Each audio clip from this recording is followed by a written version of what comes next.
The Permanent Secretary, Ministry of Environment, Alhaji Yusufu Ibrahim Idris, says gender-responsive actions are central to effective, efficient and sustainable land restoration projects and programs.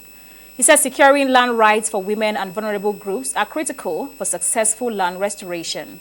The Permanent Secretary said this at a national dialogue organized by his ministry on this year's Desertification and Drought Day with the theme, Her Land, Her Right. Environment correspondent Joycelyn Lakechada attended the dialogue and now reports. The theme for this year's Desertification and Drought Day, Her Land, Her Right, is aimed at drawing attention to the critical role of gender equality and inclusiveness in tackling land management issues and achieving land degradation, neutrality, sustainable livelihoods, and welfare of vulnerable groups, especially women.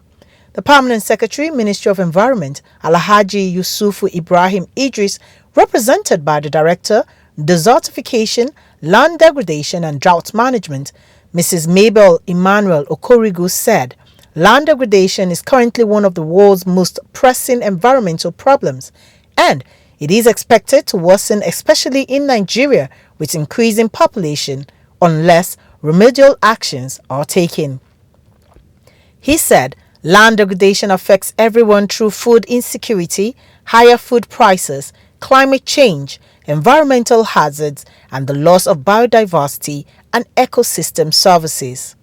The Permanent Secretary said investing in women's equal access to land and associated assets is a direct investment in global land restoration.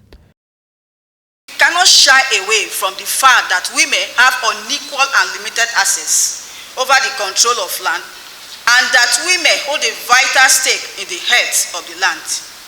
Yet, they often don't have control over land. In many parts of the world, women face significant barriers in securing land rights, limiting their ability to thrive and prosper. When land becomes degraded and water is scarce, women are often the worst affected. For the National Council on Climate Change, we operate under the guidelines of the Convention on Climate Change, which is the UNFCCC.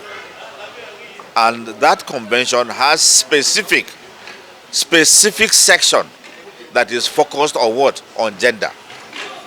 So we are happy to be a partner with the federal government of Nigeria to really address the challenges of land degradation and desertification through a very large program that covers 20 states in Nigeria, the agroclimate resilience in semi-arid landscapes, ACRACEL, that I'm sure everybody knows the acronym by now, and this project, which is almost a year now under implementation, is really going to make the change as regards restoration of degraded lands. So the project ACRACEL provided those avenues for the woman and girl to have access to till the land, to restore the land, to make money and livelihood out of the land. And here, those activities even went further to saying our results framework.